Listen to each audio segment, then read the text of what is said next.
तो जय हिंद साथियों, काफ़ी दिनों से टेंस की वीडियो नहीं आ रही थी।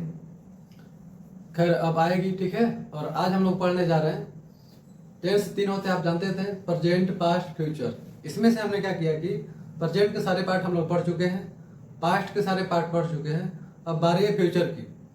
आप जानते हो कि फ्यूचर के भी चार पार्ट होते हैं, future indefinite, continuous, perfect, perfect continuous. तो आज बारी है पहले वाले की, मतलब फ्यूचर इंडेफिनिट टेंस की। तो बिना लांग लपेट का आइए शुरू करते हैं, ठीक। कि सबसे पहले हम लोग पहचानेंगे कैसे कि कोई वाक्य फ्यूचर टेंस में है अथवा नहीं है। जो पहचानेगा नहीं वो बनाएगा क्या, ठीक है। तो देखो मेरे भाई, पहचान में लिख रखे हैं हम। इतनी बात क्लियर है कि हम पढ़ने का जा रहे हैं, हम पढ़ने जा रहे हैं आज फ्यूचर टेंस का पहला पार्ट, फ्यूचर इंडेफिनिट टेंस। देखो फ्यूचर टेंस है, उसका पार्ट कौन सा है, पहला, इंडेफिनिट टेंस। यहाँ लिख रखा है स्पोकन टू, मतलब हम लोग बोलेंगे भी फ्लो में, सिर्फ टेंस नहीं बनाएंगे, ठीक है। जैसे था थे थी बता देता है कि आप पास्ट टेंस के वाक्य को ट्रांसलेट कर रहे हो, है वो बता देता है कि आप प्रेजेंट के वाक्य का सामना कर रहे हो। तो वैसे ही गा गे की जो है सिंबल है, बताता है कि वाक्य फ्यूचर टेंस में, शॉर्ट में, कि क्रिया के अंत में गा गे गी जुड़ा रहेगा, लगा रहेगा। नहीं समझ आई बात तो एग्जाम्पल लेते हैं, जैसे कि मैं दिल्ली जाऊंगा। जाना इसमें वर्ब है, क्रिया है, उसी में लग गया गा।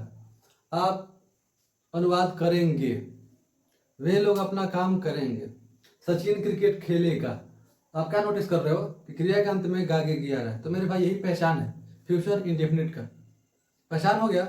अब इसका पहले रूल देख लेते हैं, उसके बाद हम लोग लेंगे बहुत सारे एग्जाम्पल्स। हम लोग लेंगे गागे गिया रहा है तो यही फ्यूचर टेंस है। चलिए इसका रूल देखते हैं जरा, स्ट्रक्चर।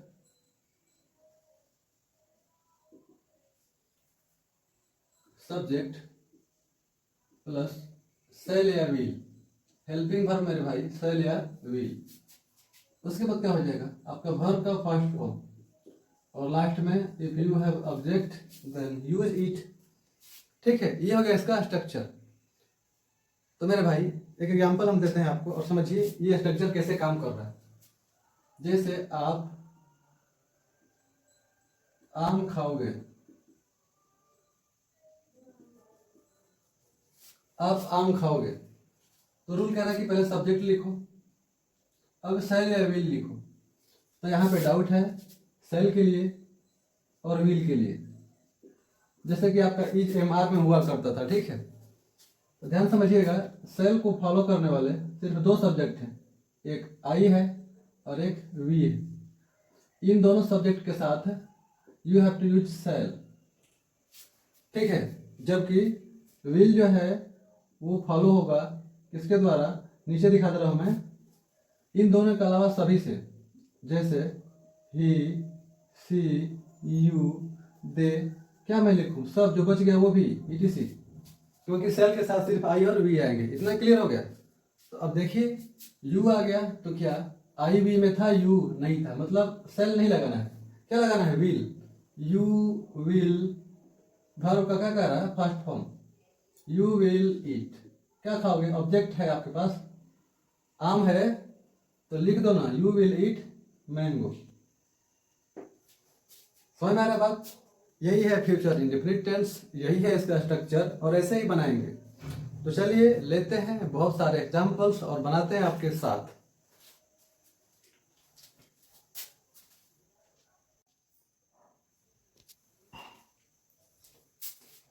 तो दोस्तों हमने ले लिया है बहुत सारे उदाहरण इंडेफिनिट टेंस के, वो भी अफर्मेटिव सेंटेंस, बिल्कुल स्वीकारात्मक वाक्य। और चलिए आपने अभी देखा था कि इसका स्ट्रक्चर क्या है और एग्जांपल्स कैसे डील करते हैं, उसी को हम लोग यूज करेंगे, ठीक है। वे लोग, you have to use for वे लोग दे। Helping verb, you will have to use will. आपको मैंने बता रखा पहले से कि सिर्फ आई और वी के साथ सेल लगेगा, बाकी कोई भी सब्जेक्ट हो तो विल लगेगा, तो इतना तो डाउट है ही नहीं। दे विल, इतना ग्रेडी। फिर क्या कह रहा है, खेलेंगे, तो जो मेन वर्ब है वो अपने फर्स्ट फॉर्म में ही रहती है, दे विल प्ले, हो गया। अब है राजा रोएगा। अगर आप इसको राजा मानते हो रियल, तो मैं लिखता हूं द किंग। सिंगुलर सब्जेक्ट है, सिंगुलर से कोई लेन देन नहीं है इसमें, क्योंकि यहाँ को लगाना है will. The king will sleep, sorry रोना है, द किंग विल वीप। कितना सिंपल है। मैं शराब पीऊंगा, आई आई के साथ क्या लगता है? Shall. I shall drink what? Wine. बन गया। द लास्ट वन इज गांव वाले पूजा करेंगे। जो हमारे विलेजर्स हैं, गांव वाले, विल वर्शिप।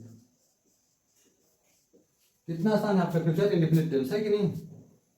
अभी हम इसका निगेटिव देखेंगे। निगेटिव में क्या होने वाला है कि विल या सेल के जस्ट बाद आपको नॉट यूज करना है। तो हम लेते हैं फॉर एग्जांपल निगेटिव का, और उसके बाद हम लोग समझेंगे इसका इंट्रोगेटिव, और एक ही वीडियो में कम समय में फ्यूचर इंडेफिनिट टेंस हम लोग खत्म कर देंगे। और फिर लास्ट में लेंगे बहुत सारे एग्जांपल जिसमें हम लोग स्पीकिंग करेंगे, ठीक है?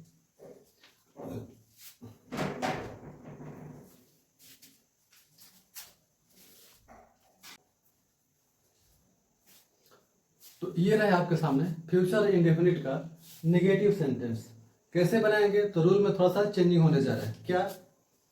जो सब्जेक्ट के बाद हेल्पिंग वर्ब, आप इसको मॉडल वर्ब भी बोलते हैं, सेल भी जो आ रहा है, इसके जस्ट बाद आपको क्या लगा देना है? नॉट। ठीक है, यहाँ पे आप नॉट लगा दोगे, बाकी चीजें सेम, तो नेगेटिव सेंटेंस हो गया। जैसे मीरा नहीं जाएगी, तो मीरा नाम है या कुछ भी हो, आई भी तो नहीं ना है, आई भी नहीं है तो सेल नहीं लगाना है, तो क्या लगाना? फिर विल। मीरा विल नेगेटिव है तो नॉट, और नाचने का नहीं जाएगी, तो जाने का मीनिंग क्या होता है? गो। मीरा विल नॉट गो, तुम नहीं जाओगे, यू विल नॉट गो, हम नहीं जाएंगे, वी शैल नॉट गो। ठीक है। हिरण नहीं दौड़ेगा, the deer will not run. ठीक है। बादल नहीं घूमेंगे, क्लाउड्स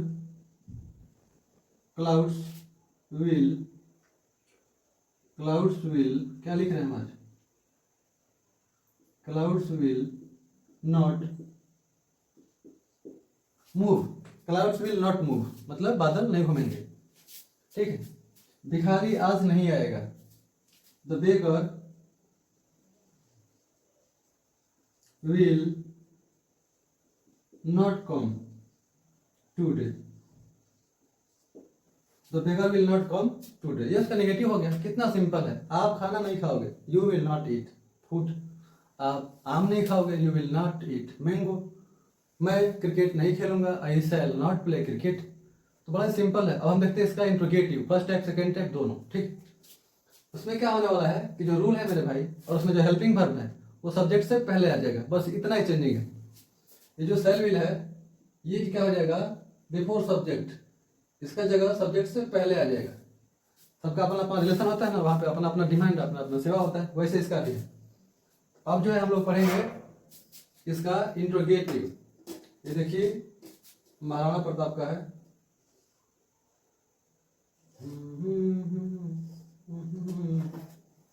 अब हम ले रहे हैं इसका क्या? इंट्रोगेटिव सेंटेंस, और फिर बनाते हैं। या so dear students, I have written many more examples. तो देखिए ये है आपके प्रश्नवाचक भाग, मतलब फ्यूचर इंडेफिनिट टेंस के इंट्रोगेटिव सेंटेंस को कैसे डील करेंगे। तो मैंने आपको बता रखा, बस यहाँ रूल पे ही जो बात समझ जाएगा वो इसमें कभी झूलेगा नहीं। कैसे? इंट्रोगेटिव में क्या होता है? सेल विल स्टार्टिंग में आ जाता है। चलिए मैं रूल को ही फिर से रीस्ट्रक्चराइज कर दे रहा हूँ। तो रूल क्या होने वाला है इंट्रोगेटिव के लिए? सेल या विल जो था शुरू में आ जाएगा, फिर आ जाएगा सब्जेक्ट। अगर निगेटिव है तो नॉट यूज कर लो, उसके बाद वर्ब का फर्स्ट फॉर्म, ऑब्जेक्ट लगा दीजिए, और लास्ट में क्वेश्चन मार्क। ये हो गया इसका स्ट्रक्चर। दिखने में बड़ा लग रहा है पर बनाते समय बहुत ही आसान है। ऐसा समझते हैं। क्या आप बाजार जाएंगे? तो फर्स्ट टाइप सेकेंड टाइप क्या होता है? I have told you already eight many time. तो फर्स्ट टाइप में क्या होगा कि यही जो है हेल्पिंग वर्ब वाक्य के शुरुआत में आ जाएगी अकॉर्डिंग टू इट्स सब्जेक्ट। क्या आप, यू है तो यू के साथ क्या लग रहा था? विल। तो शुरुआत कीजिए विल से।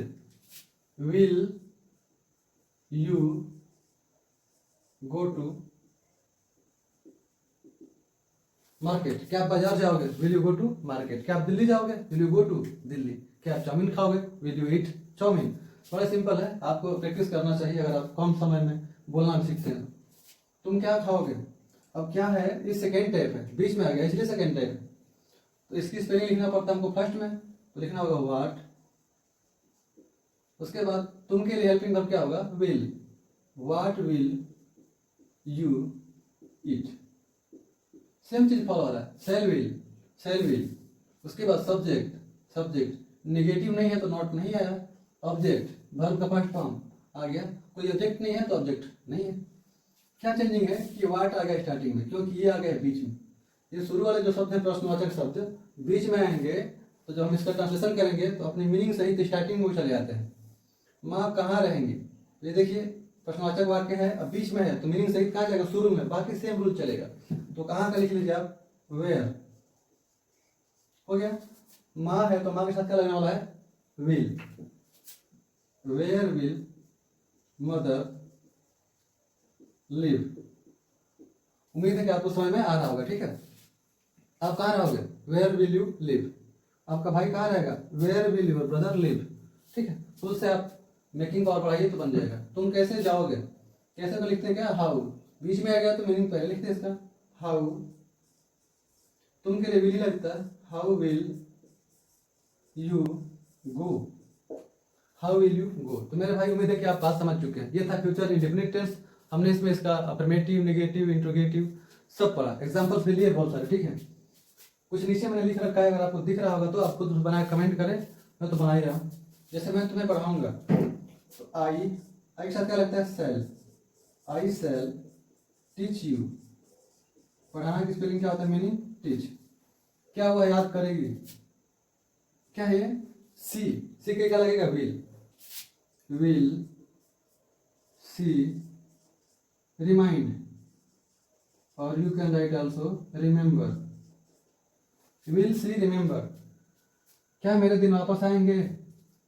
शुरुआत में आ गए तो बैटिंग खत्म, हेल्पिंग वर्ब आ जाएगा। तो माई डेज तो क्या लगेगा? Will. Will my days return. उम्मीद है कि आपको ये बात समझ में आई होगी कि फ्यूचर इंडेफिनिट टेंस के सेंटेंस को कैसे इंग्लिश में ट्रांसलेट करें। अगली बार में हम लोग पढ़ेंगे इसका फ्यूचर का कंटिन्यूअस टेंस। तब तक के लिए जय हिंद।